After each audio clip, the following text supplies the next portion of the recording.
Olá, sejam bem-vindos à aula número 26. A gente vai falar sobre arquivos e diretórios, tá? Continuando aí o assunto de sistemas aí de arquivos. Tá? A gente introduziu então o assunto de sistema de arquivos, falamos aí de várias implementações, né?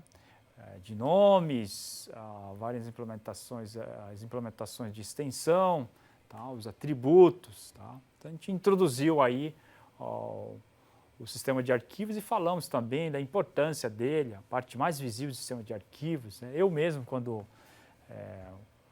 entro num computador, acesso um computador, uma das primeiras coisas que eu faço é acessar o meu sistema de arquivos e verificar os arquivos que eu quero editar, um texto, tá? Baixo um arquivo que chegou via e-mail, abro ele utilizando, né? Eu faço um duplo clique, abro ele utilizando aí um programa associado ao quê? Um programa que é associado ao arquivo que eu baixei. Tá? Isso no ambiente aí, né? Uso bastante o ambiente da Apple, né? O macOS, então por trás dele tem um FreeBSD, que é como se fosse uma versão aí, uma distribuição do Linux, e dessa forma aí, mesmo esses sistemas operacionais aí, sistemas operacionais, né, que surgiram aí de tempos antigos, foram evoluindo e já trabalham em forma de janelas, né, uma interação aí puramente gráfica. Tá? Parte importante, pessoal, parte mais visível do sistema operacional, o sistema de arquivos. Tá? É onde vocês vão manusear. Tanto é que um dos programas que mais você vai manusear no Windows, certamente deve ser o Windows Explorer. Tá? No meu caso, é o sistema Finder. Né? Bom, então vamos falar justamente desses arquivos, né? E diretórios, tá? Que seria o primeiro assunto da aula de hoje. Tá? Então, os sistemas mais antigos faziam leitura sequencial, um acesso sequencial, mesmo no disco, fitas, né, que eram ambientes aí de backup. Tá? Então, tinha uma sala de operação, tá, onde a gente montava essas fitas serviriam o quê? Serviriam para fazer aí, o backup era todo feito nesses ambientes. Tá? Então, a leitura era em byte a byte, registro a registro, né? Lembrando que o sistema de mainframe, inclusive eu cheguei a trabalhar em ambiente de mainframe, era registro a registro, programei bastante em COBOL. COBOL tinha uma instrução lá onde dizia que um bloco contém tantos registros, então a leitura era puramente utilizando registro a registro. Né? Os mais modernos, diferentemente dos antigos, né, os mais modernos então fazem um acesso aí aleatório, né, um acesso feito aí fora de ordem, usando o quê? Usando uma chave. Né? Tipicamente uma base de dados aí de uma empresa aérea utiliza aí uma chave, né, que pode ser o CPF, o localizador do voo para pegar o quê? Para pegar as informações aí da viagem de um cliente. Né? Então isso pode ser realizado através do quê? Através de um banco de dados, assim como através aí de chamadas de sistemas implementados em nível aí de sistemas operacionais. Tá? Então, acesso ao arquivo, métodos para verificar onde iniciar a leitura. Né? Existem duas formas. Né? Existe a forma aí dentro da chamada de sistemas, tá? Uma forma que pode ser utilizada através da instrução read, onde indica o quê? Onde indica a posição do arquivo onde vai ser lido. Então, dou um read 50. Então, a partir da posição 50, ela vai ser realizado o quê? Vai ser realizada, então, uma leitura sequencial a partir daquele ponto. Tá? E como é que é implementado isso em sistemas operacionais atuais, né? Como o que a gente tem aqui. Né? Então, tipo Windows, Unix, né?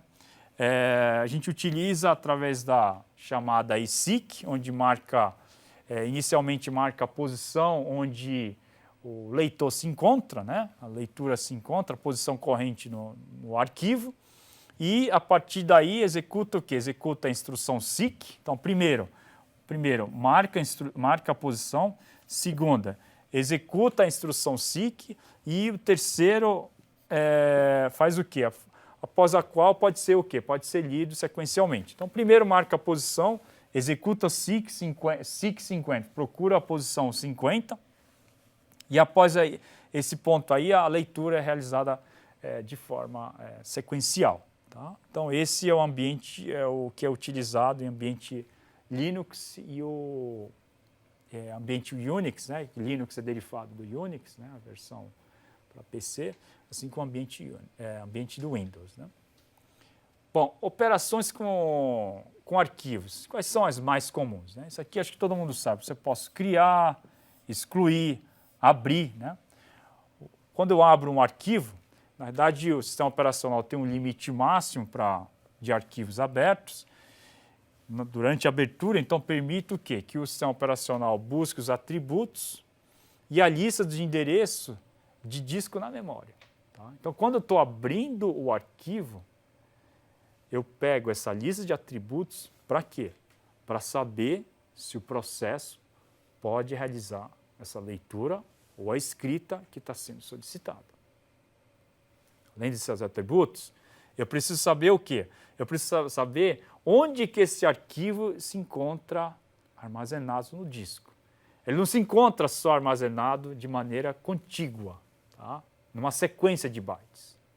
Ele pode ser armazenado em locais diferentes, tá? Em porções diferentes da memória. Tanto é que vocês têm um programa no Windows que é o defrag. Né? O defrag permite o quê? Permite desfragmentar o disco. Por quê? Porque o disco, ele com o tempo se torna fragmentado. O que isso significa? Significa que um único arquivo, ele pode ser particionado, pode ser fragmentado, tá, em partes diferentes do disco. Por isso, eu tenho que listar os endereços do disco onde ele se encontra. Quais são os blocos que estão sendo ocupados pelo arquivo no disco. E esses endereços desses blocos devem ser o quê? Trazidos para a memória para poder permitir o acesso deles o quê? Permitir o acesso deles no próprio disco. Tá? Então, isso é feito através do Open. E o Close? O Close libera o espaço ocupado pelo Open, então remove todas essas listas, tira todos esses atributos. E também importante, tá? Força o quê? Força que o último bloco de dados ele seja o quê? Escrito no disco. Eu fui um dos programadores, tá, de uma linguagem que poucos de vocês conhecem, que é o Clipper. Então, nesse Clipper, para forçar, tá, a escrita no disco de uma informação que a digitadora entrou, eu tinha que fechar o arquivo. Então, por que isso? Porque o close, ele faz com que, ele força o quê? Ele força que o último bloco que foi informado na última digitação, ela possa ser escrito no disco. Tá? E o read, todo mundo sabe, ela permite o quê? Permite a leitura do arquivo. Tá? De novo, operações mais comuns, além dessas que eu citei aqui, tem essas outras aqui, né? Que seria, a gente falou do read, seria o write para escrever, tá? O diferente do write, o append, adiciona o quê? Adiciona mais um registro no arquivo. Tá? Então, a gente tem o quê? A gente tem aqui um arquivo, né? O arquivo é constituído de quê? Constituído de vários registros, né? Que vocês estão vendo aqui. E cada um desses pedaços aqui seriam o quê? Seriam os campos, né? Então, o append, ele permite o quê? Permite incluir mais um registro no final do arquivo. Tá? O seek permite procurar, usando o acesso aleatório, procura os dados. O get attributes, falamos de atributos. Existem vários tipos de atributos. Esses atributos podem ser o quê? Podem ser recuperados, tá? Através desse comando, enquanto que o set attributes faz o quê? Faz uma mudança desses atributos. Tá? Então, get recebe os atributos. Que atributos? Nome do proprietário, quem criou, a última alteração, quais são os atributos de segurança. Esse arquivo pode ser lido, pode ser escrito, pode ser executado. Então, esses são o quê? Esses são os atributos, tá? Que podem ser lidos e podem ser alterados, tá? Através desses comandos aqui, dessas operações que a gente está vendo aqui. Tá? E, por último, a gente pode também renomear os arquivos. Tá? Bom, além dessas operações, é importante frisar que existe uma outra operação, que seria o quê? Que seria mapear um determinado arquivo, tá? No espaço de endereçamento do usuário. Ora, todo mundo sabe que vocês, quando vocês programam no C, vocês dão um /include, né? E aí dá o quê? O standard io.h, né? Então tem o quê? Tem uma biblioteca padrão aqui no C, né?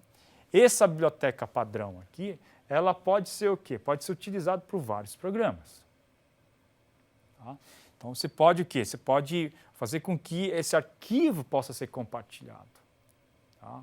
Por vários processos diferentes. Mas vamos voltar aqui para eu poder explicar o que isso tem a ver com o mapeamento de arquivos no espaço de endereçamento do processo.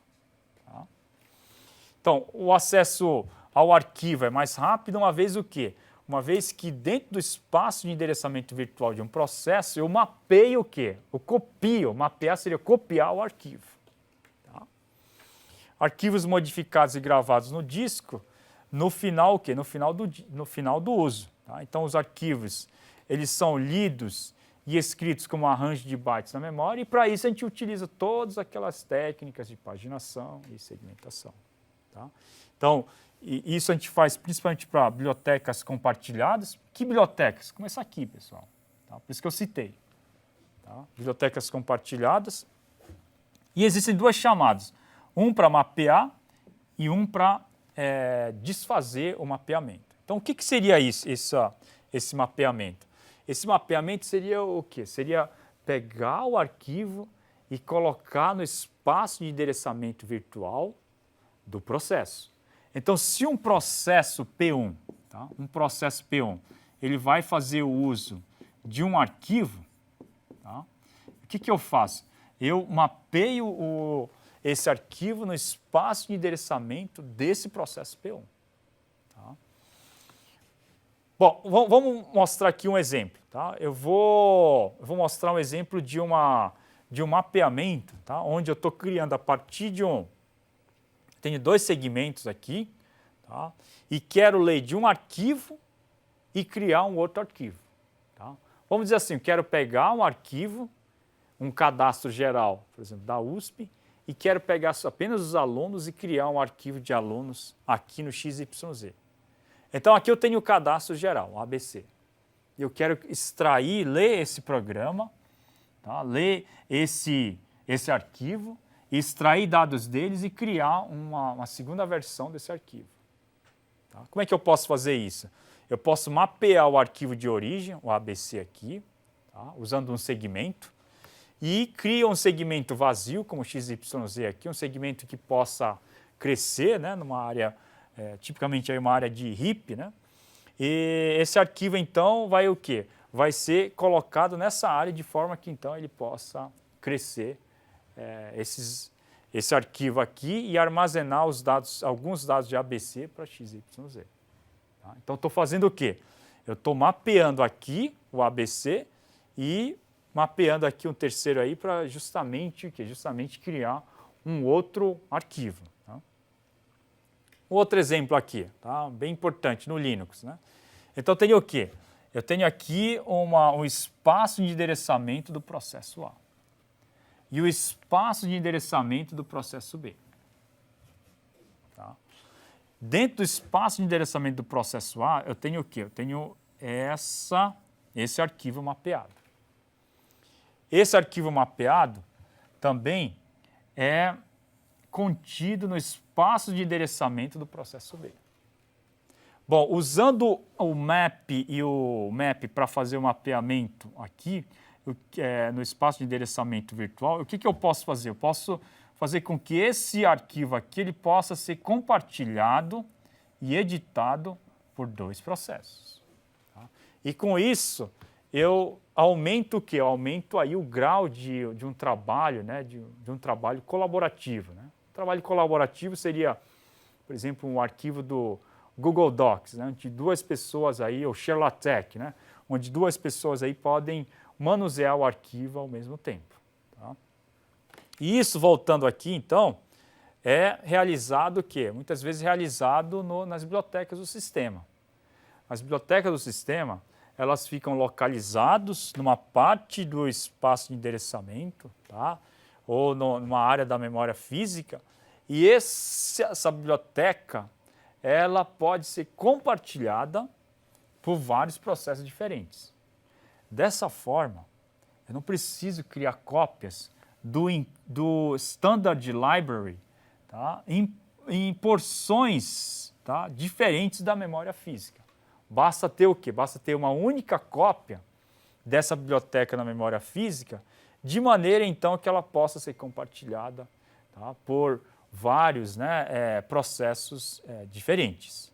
Tá? Então, o que eu estou falando isso? Eu estou falando por quê? Porque aí a gente tem o quê? Usando essas primitivas de map and map, eu posso criar aí um trabalho aí, colaborativo, onde o arquivo ele é mapeado no espaço de endereçamento virtual de um processo. Tá?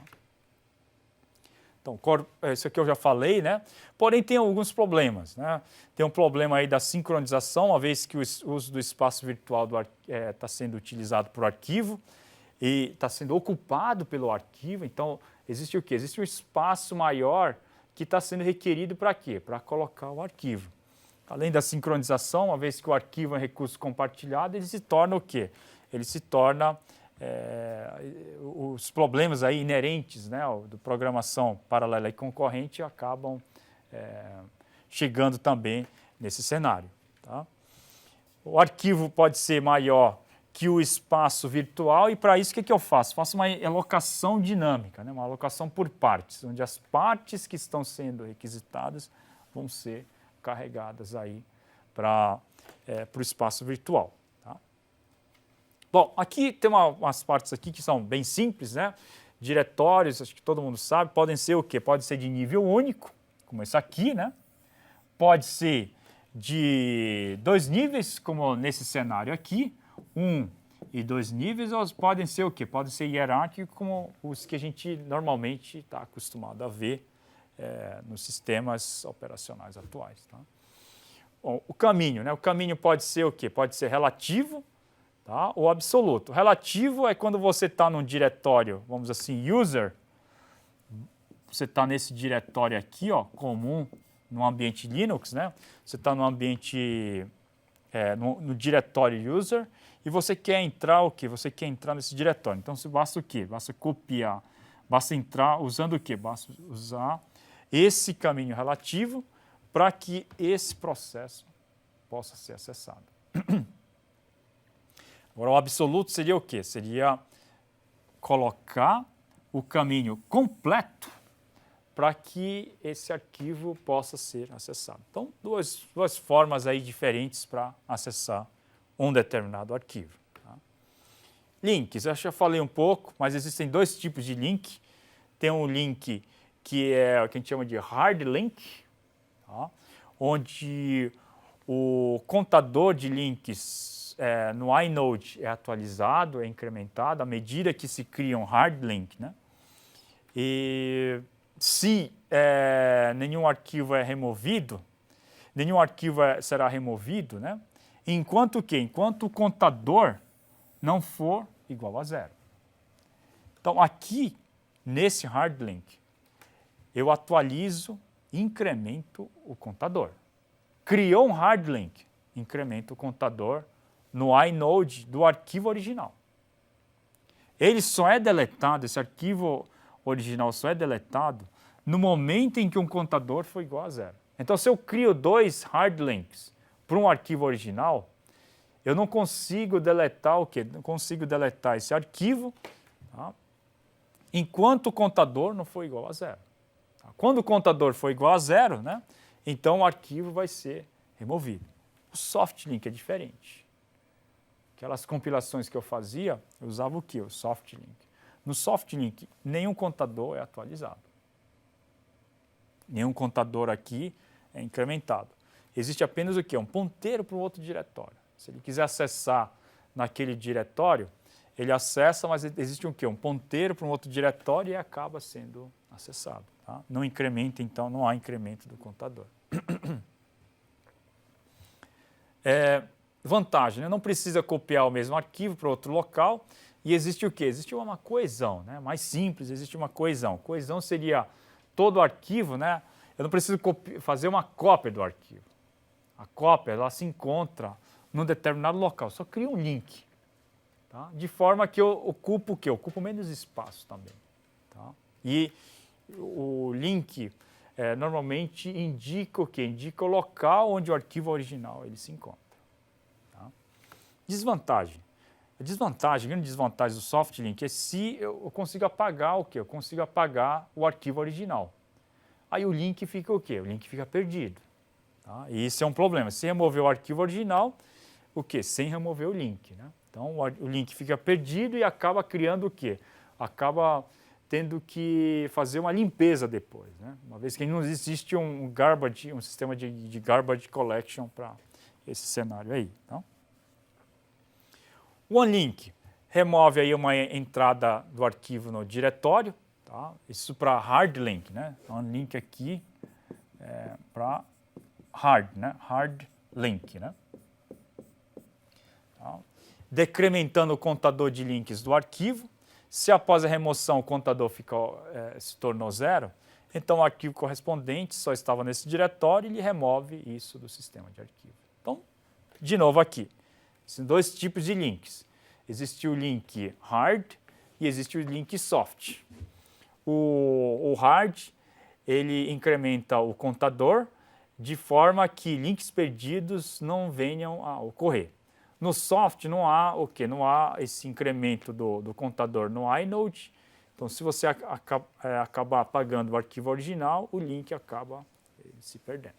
Tá? Gente, então, para essa aula de hoje, ficamos por aqui e na próxima aula, então, a gente fala da implementação, né? A primeira aula da implementação do sistema de arquivo.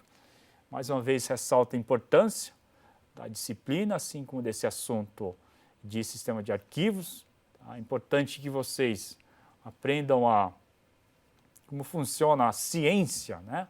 O conhecimento aí do software mais básico que se chama sistema operacional. Tá? Obrigado pela atenção e espero vocês, então, para a próxima aula. Obrigado.